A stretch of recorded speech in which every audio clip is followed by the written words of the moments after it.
Bom, boa noite. Meu nome é Mariana Antonella Álvares Fabra e o título do meu projeto de ensino é Pelo Direito de Brincar, o lúdico como facilitador no combate ao ensino tradicional nos anos iniciais do ensino fundamental.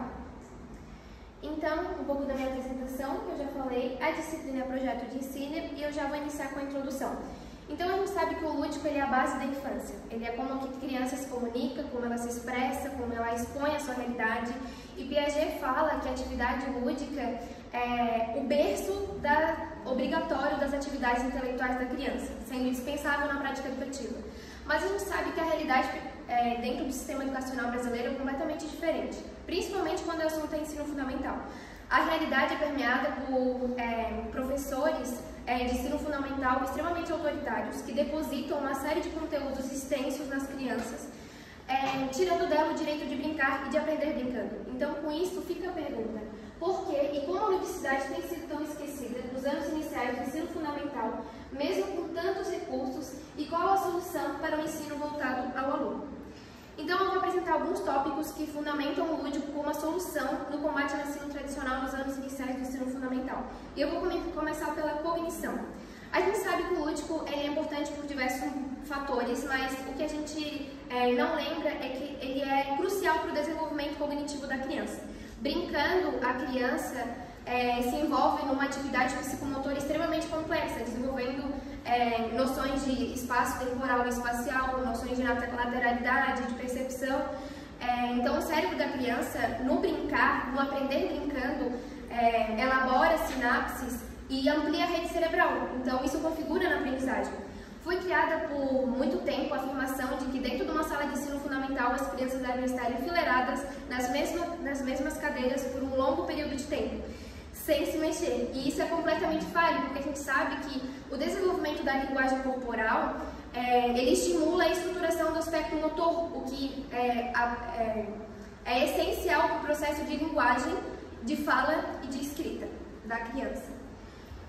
O lúdico também ele é um direito, e isso muitas vezes passa batido. Ele é colocado, o brincar é colocado em diversos documentos oficiais, até na própria Constituição brasileira.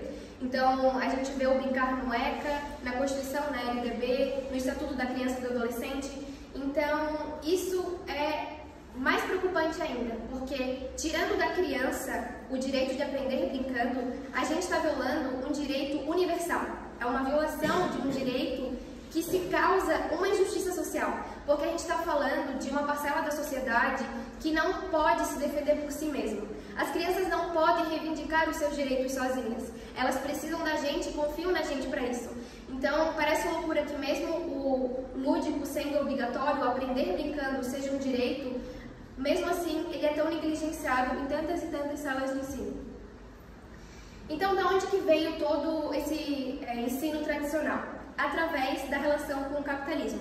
O capitalismo é um sistema de ensino, um sistema econômico que existe no mundo desde que o mundo é mundo.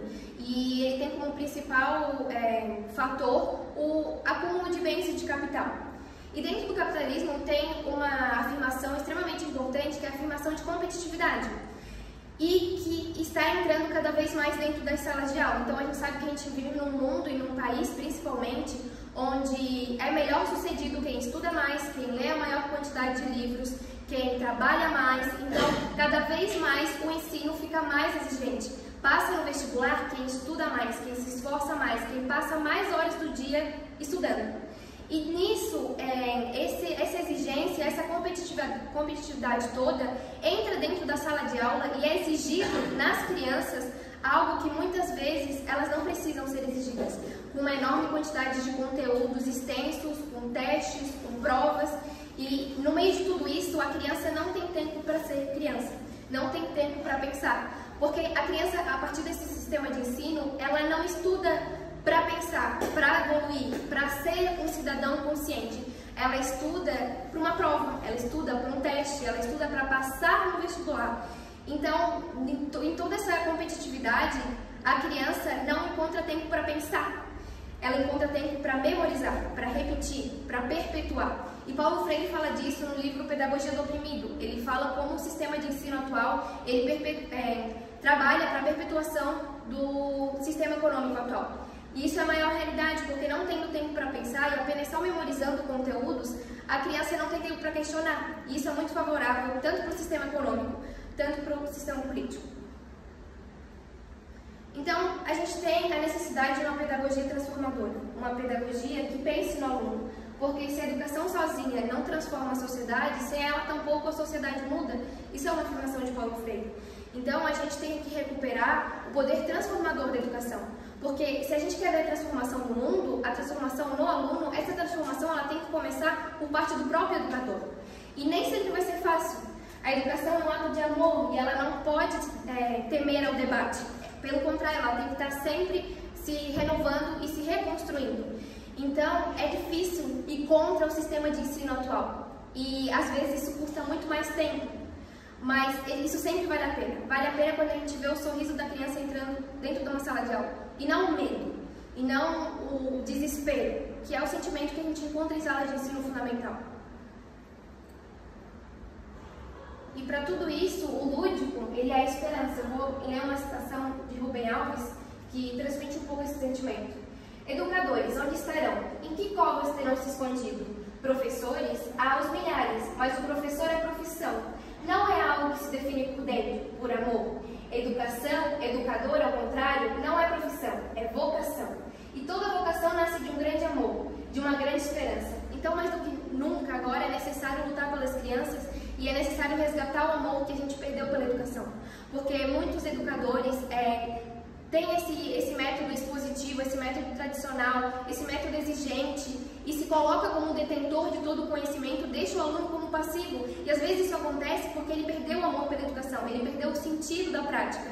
E mais do que nunca é necessário acreditar que a educação é um ato de amor e ela precisa ser valorizada. O lúdico precisa ser colocado. E mais do que nunca é hora de lutar pelas crianças, porque elas dependem do nosso olhar. Porque quando o assunto é criança, conheça todas as teorias, domine todas as técnicas, mas ao tocar em uma alma humana, seja apenas outra alma humana. Então, a metodologia do meu trabalho é uma pesquisa do tipo descritiva, com abordagem qualitativa. Tem um caráter bibliográfico, com um estudo de alguns autores da educação e documentações importantes.